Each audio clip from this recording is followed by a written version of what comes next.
to Adelphia's coverage of the Green Party's nominating convention year 2000. I'm Mary Moore. This is a big year for the Green Party. It's the first time it's ending up on the fronts of newspapers all over the country. Now that's in large part because of its candidate for president, Ralph Nader. The party picked Nader during its nominating convention here in Denver. He won with 295 of the delegates' votes, and they came from 39 different states. Here are some excerpts from his acceptance speech. Clearly, after the first round of voting, we have a majority in favor of Ralph Nader and Winona LaDuke. And we'd like to ask now to see the unanimous consent of this body that we are supporting Ralph Nader, Winona LaDuke to be the next president of the United States. Who do you trust to fight for health care for all Americans? Who do you trust to challenge the global gotcha of NAFTA and the WTO? The powers that be are not worried that Ralph Nader is a spoiler. They're worried that he's a winner. Franklin Roosevelt said something that rings true from this hall today to every place in America. He said, "This is more than a political campaign. It is a call to arms. Give us your help, not to win votes alone, but to win this crusade to restore America to its own people." Ralph Nader will help us do that. With pride and honor, I present to this Green Party convention of the Association of State Green Parties, and we present to the people of the United States our nominee for President of the United States, Ralph Nader.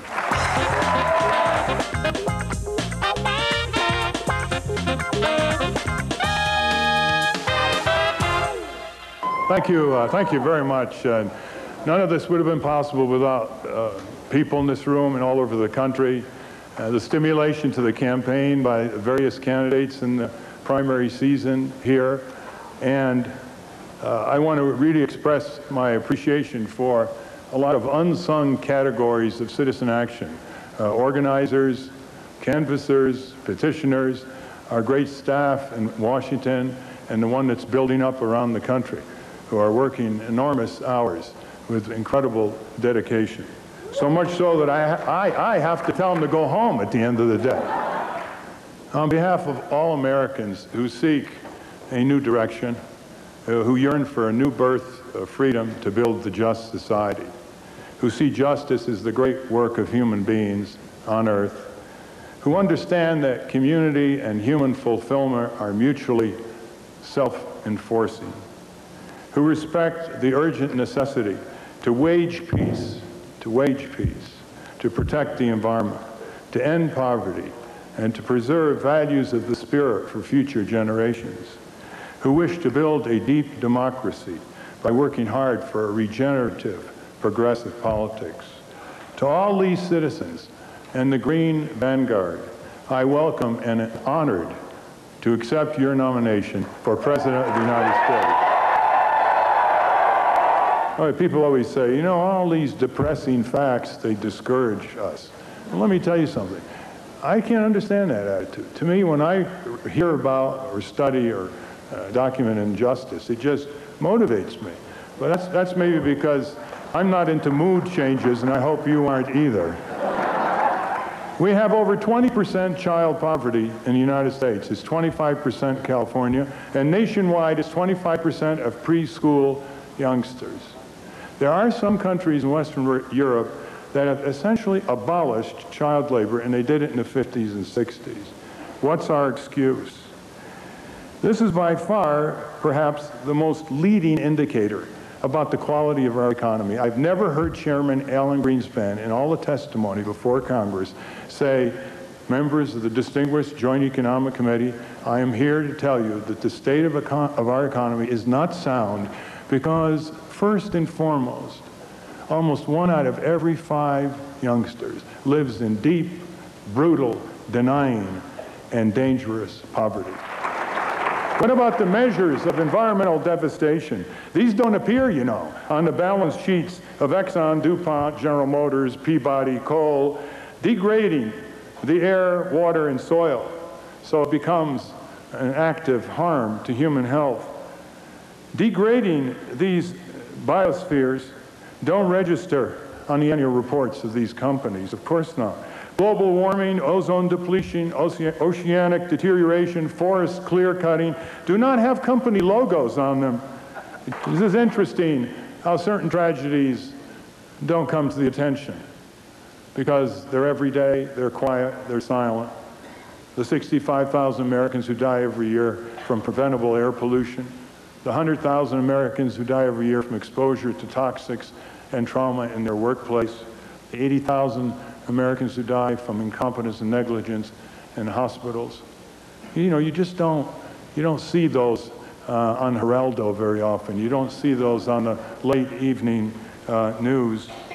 You don't hear much about the asthmatic children with asthma screamingly high, 41% in the inner city among minority kids in Hartford, 41% asthma.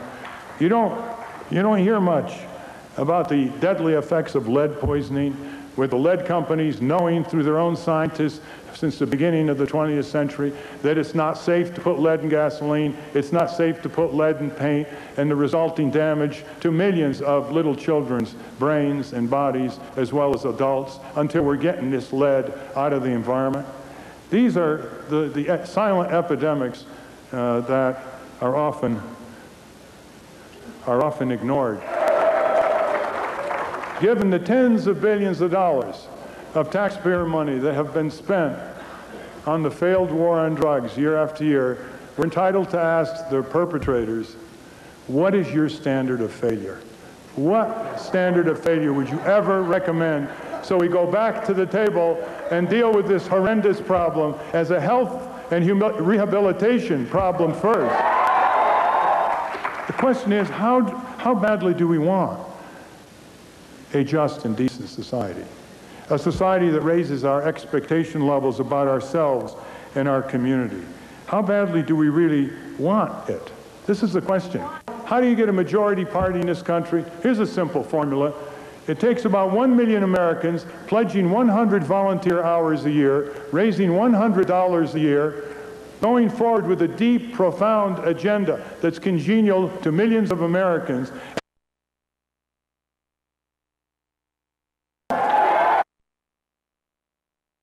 United States. And you'll remember the Pledge of Allegiance. The Pledge of Allegiance in this country ends with the phrase, with liberty and justice for all. Not with liberty and justice for a few, not with liberty and justice for corporations, not with liberty and justice for some. They said it just the way we have to pledge it, with liberty and justice for all. Lastly, with a new progressive movement, we, the people, have the ability to vastly improve our lives and to help shape the world's course to one of justice and peace for years to come. That is not only our solemn opportunity that we have helped build, it's also our solemn duty and our solemn pledge to future generations, the posterity that must inherit our utmost civic energies and humane policies. Thank you very much. That was Ralph Nader. And now we're going to go to Adrian Maher. He's on the floor with one of the candidates seeking the Green Party nomination, Stephen Gaskin. Thanks, Mary. I have with us Steve Gaskin, who is contesting the nominee for president for the Green Party with Ralph Nader. Steve Gaskin has been a longtime environmental activist and runs The Farm down in Tennessee. That's a self-sufficient community down in Tennessee. Steve, why are you contesting Ralph Nader for the nomination? I'm helping Ralph Nader get his 5%. That's what I'm doing. I was invited into the Green Party, as a matter of fact. I was already running on my personal convictions about the insanity of the drug war. And some Greens liked what I said, and they sent my stuff to the head of the Presidential Exploratory Committee, and he put me out on the internet to all the Greens, and suddenly I was a Green, and I had this cloak of respectability from where I was coming from. Now, you've been in this a long time, near 30 years. What have you seen change within the environmental movement and within the Green Party in the last few years? Well, one of the projects we worked on pretty extensively was making it so you notice nobody's built a new nuke in the United States for about 25 years. That was one thing that we worked on pretty hard. And we did other more direct kind of things. We put in Guatemala, after the earthquake, we rebuilt a village of 1,200 houses. and we put in 27 kilometers of water pipe to villages that didn't have clean drinking water. So we did that sort of projects outside the country. What's the main issue that you would really like to see the Green Party not only adopt, but implement if they ever make it to office? Well, if they actually ever made it to office, I would be so tickled pink that I probably wouldn't even complain. But the thing that they're ignoring, I don't think they're ignoring it. I think that it's just the conventional wisdom is that to speak about the war on drugs is the kiss of death. And there's 8 million people in jail in the whole world. 2 million of them are in the United States. We have 4% of the world's population and 25% of the world's incarcerated, which is a de facto police state that has come about because of the drug war. And it's an insanity, and someone's got to speak against it, and I don't have a day job. One of your big issues is the decriminalization of marijuana. And why does this country have such a taboo about marijuana versus, say, alcohol or tobacco?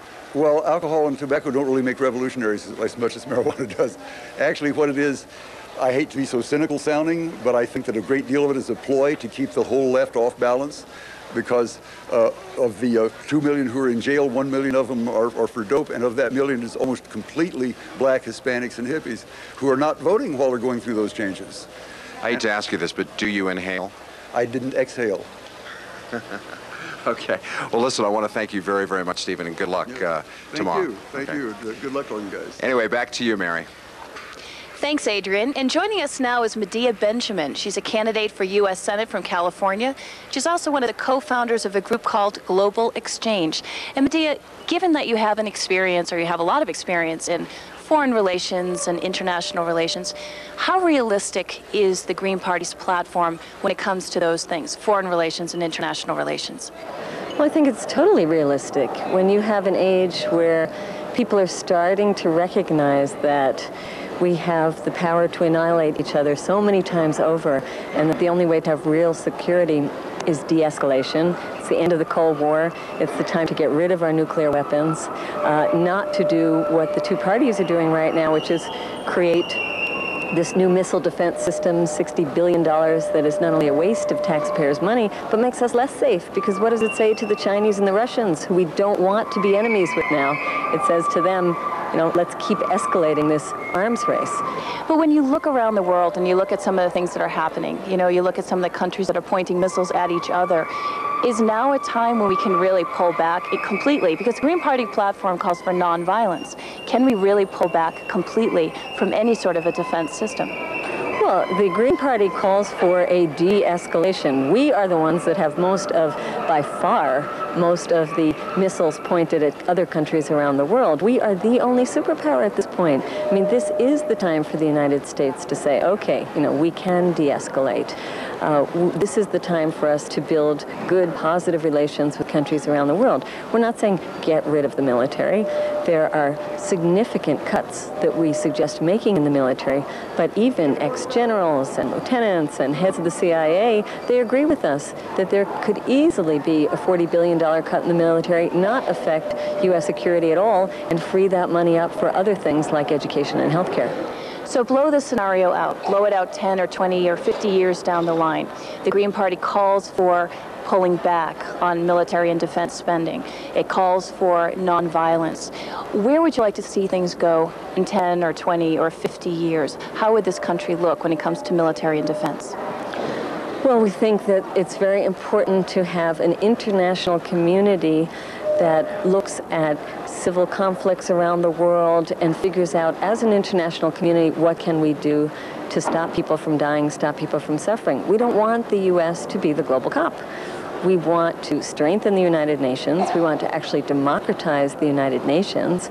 And we want there to be the possibility that the U.S., together with this community of nations, does the work of peacekeeping. But it's not the job of the U.S. So you're saying then that you don't support the U.S. intervening in other countries? I think the U.S. should not intervene unilaterally in other countries. This is not the time in the world's history for the U.S. to be playing that role. This is the time for there to be international discussion and agreement on any kind of intervention, and the U.S. should not go it alone. So explain that to me, unilateral intervention. Exactly what does that mean? How does that differ from non-unilateral intervention? It means that if you want to go and bomb countries in Iraq, that you would have to go to the United Nations, and before you can go do it on your own as the U.S., you have to get the United Nations to agree to do that. We feel, as Greens, that for many years, the U.S. has been playing this role of super cop, and the U.S. people don't like it. We don't want U.S. soldiers going overseas. We don't want our boys dying overseas. The Vietnam syndrome is still very strong.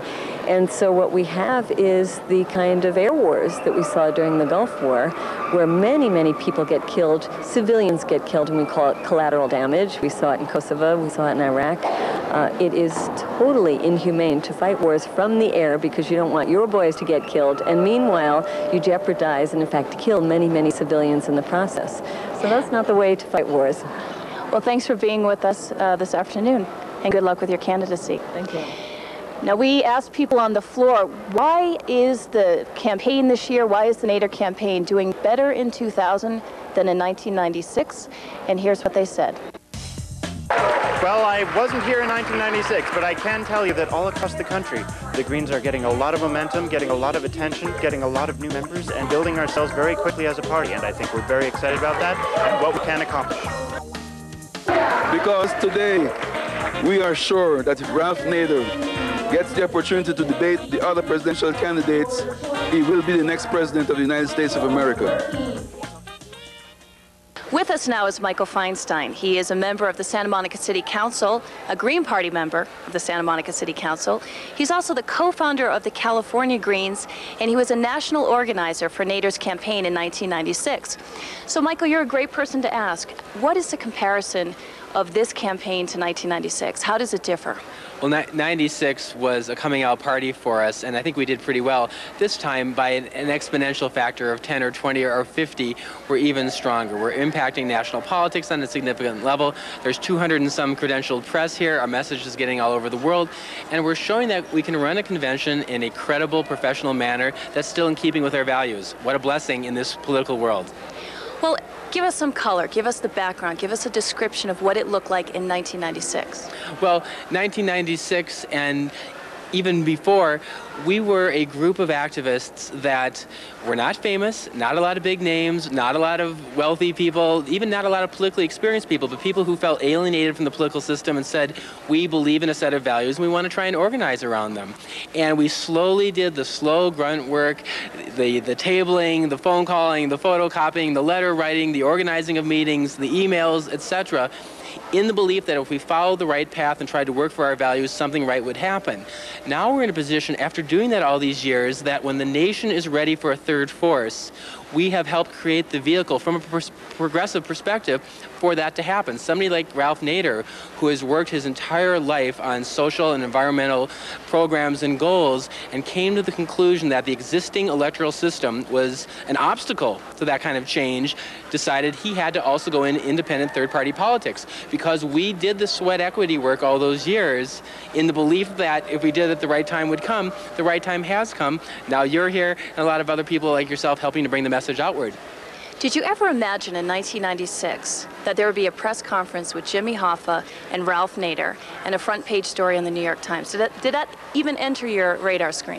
In 1996, when we had our coming out party at UCLA back in Los Angeles, we felt that if we got out the idea that there was a growing progressive party, that certain people, like the Teamsters, like the labor movement in this country, others who have been ignored by the power structure, should, in theory, be together with us.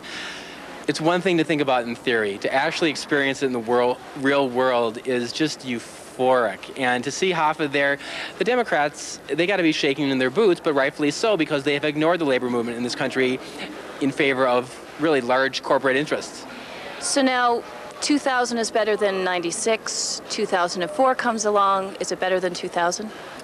I think so, because what we're doing here now in organizing on the national level, which complements our local organizing, like city council races like my own, it helps spread the message to so many new people. We believe that the constituency for green ideas, sustainability, justice, etc., is enormous in this country, but most people either don't know that we exist or they haven't made the mental process to decide, yes, I'm going to go ahead and do third-party organizing. This convention, this exposure, this campaign will help those people at home think that through. They'll join us in 2004 and we'll be that much stronger. You were not only part of the '96 Nader campaign, but you also helped organize the Green Party in California. Tell us a little bit about what that process was like of taking a political party when it's tiny, just a few people, and growing it to the point it's at now. Well, when we started our party, we were founded February 4th, 1990 in Sacramento. 30 local groups of Greens from around the states deciding, should we get into the electoral arena? And the wonderful thing about the choice we made is, to qualify for the ballot, we had to get about 80,000 people registered Green in California. It took us from just talking to converted activists onto the street, meeting regular people, trying to take our language into regular terms, and to see that sort of fruition process from just having a great idea, doing the work, having it work out, getting people elected, getting this kind of exposure is mind-boggling on one hand, but it also confirms that if you place some faith in your vision and you follow it, even in the really dismal political structure that we have right now, the right thing can happen, and we're seeing that today. Most of us don't know what it's like, though, behind the scenes to try to build a party. What are the hours like? What was the toll on you physically? How many people did you have helping you?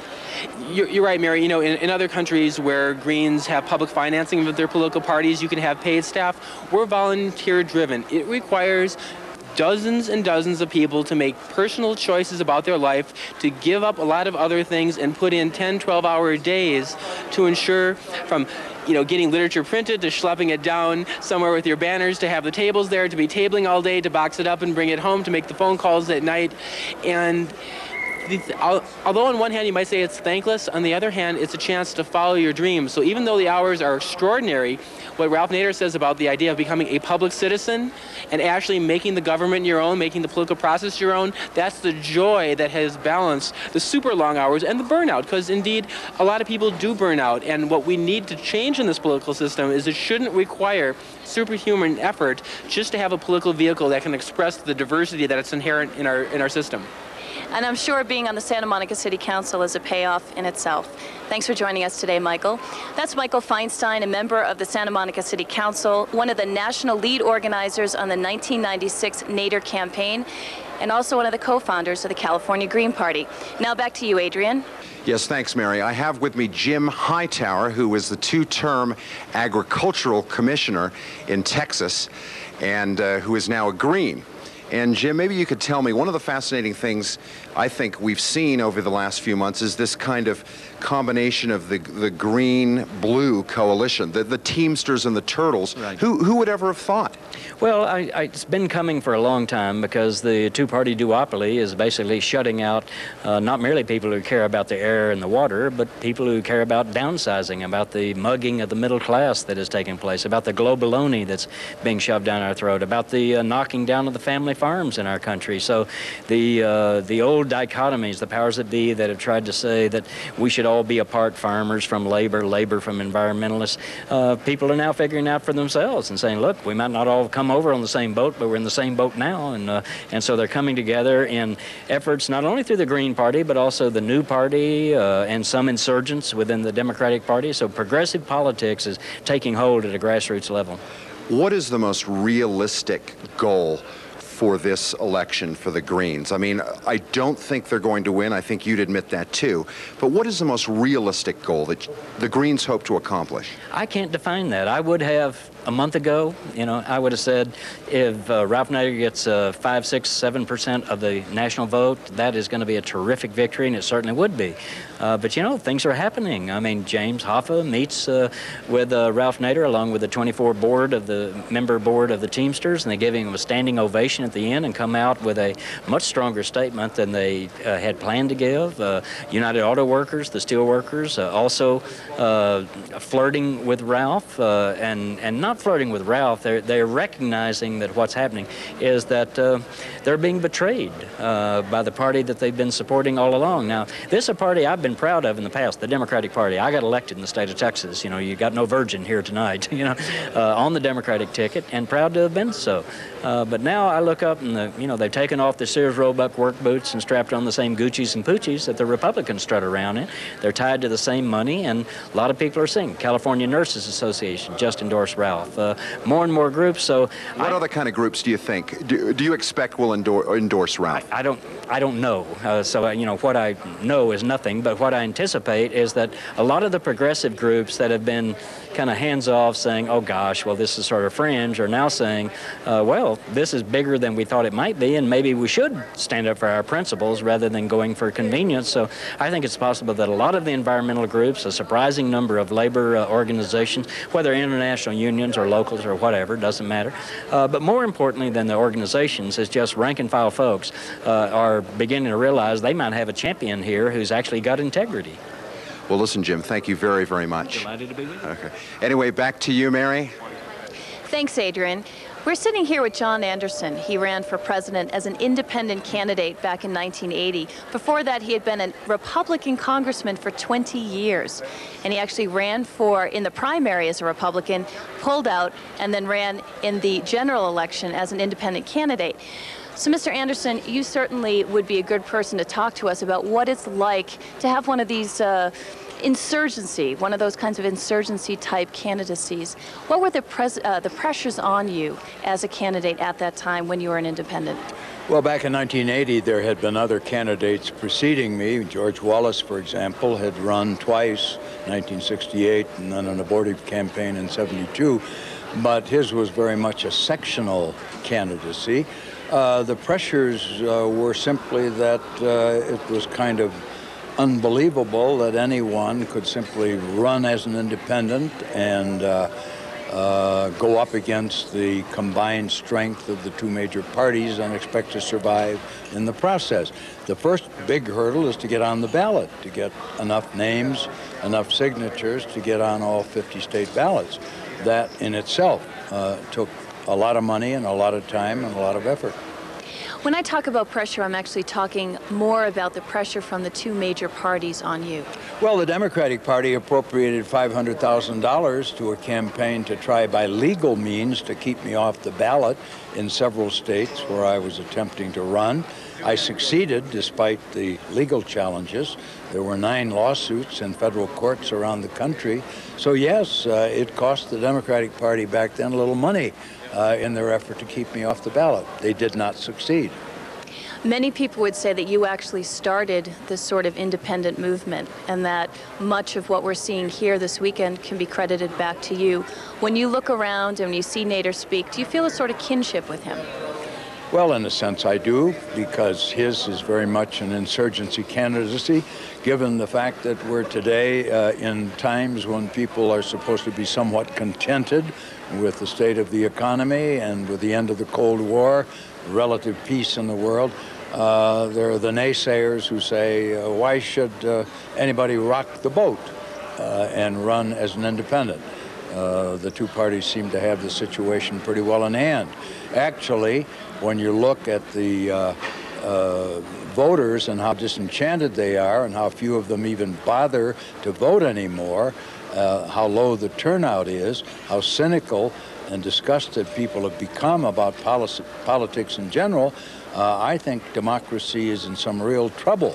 And I think it's a good thing that we do have an insurgency candidate in this particular year.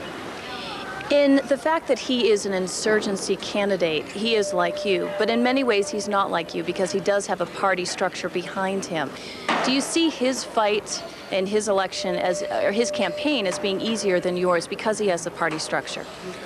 Well, I suppose when it comes to certain tasks in a campaign, getting on the ballot, I've already talked about that, it might be easier to have party regulars, party stalwarts, who are ready to spring into action, perform some of the duties and carry out some of the tasks that are required in a campaign. But, you know, that was 1980. This is the year 2000. I was an independent. He's running on the platform of a party that espouses a very different program from either of the two major parties. It's pretty hard to make that comparison. But I'm very happy that someone is challenging the present system. And one last quick question. You're not a registered Green, right?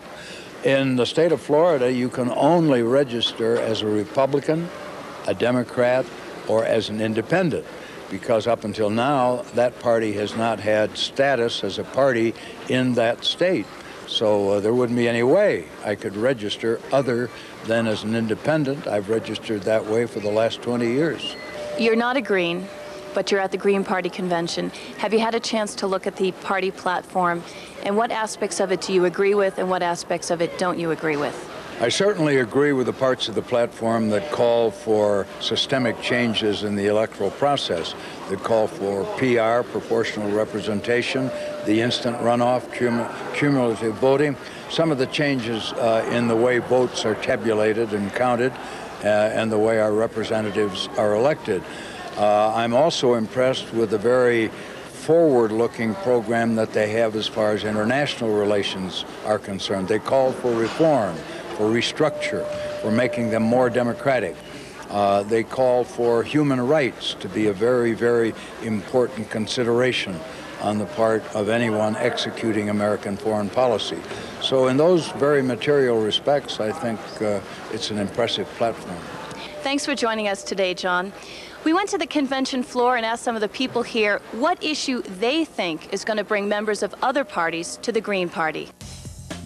Yes, I think the destruction of the earth and people by unchecked corporate power that goes from the military to the environment to the labor movement to the human rights issues to the war on drugs in Colombia, the corporate overreaching is destroying our people, our planet.